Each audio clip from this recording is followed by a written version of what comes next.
asked GCELE is to take a group of students into rural Brazil to a coffee farm in the center of an intense agribusiness area to look at social constructs, to see how both political, economic factors intercede and how they affect the lives and the future of Brazil.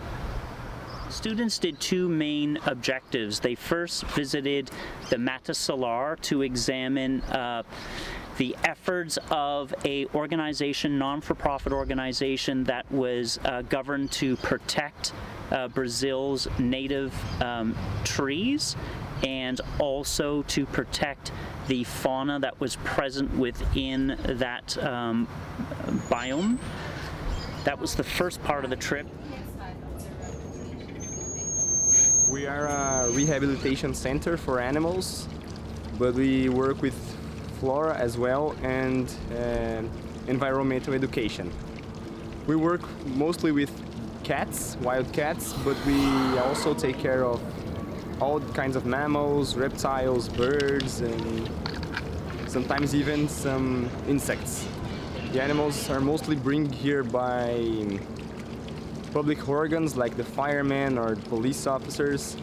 They found the animals hurt or in a bad situation or being raised as a domestic pet, and they bring this animal to us so we can try to rehabilitate it and release it in the wild.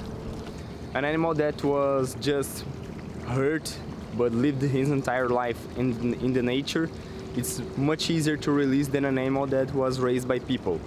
So for each animal, for each case, we have a different process that we can use.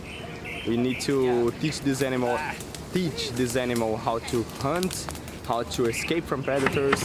If it's a bird, teach it how to fly.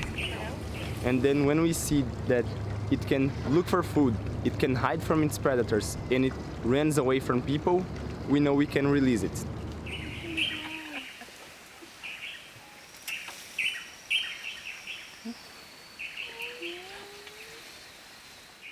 Then we took the students to a agribusiness intensive area that was a model for agribusiness, coffee farming, which is known to be destructive, clear cutting of the land, and to examine how that community has interceded with the land and how the coffee farmers have preserved a portion of the farm to protect the biodiversity of the area.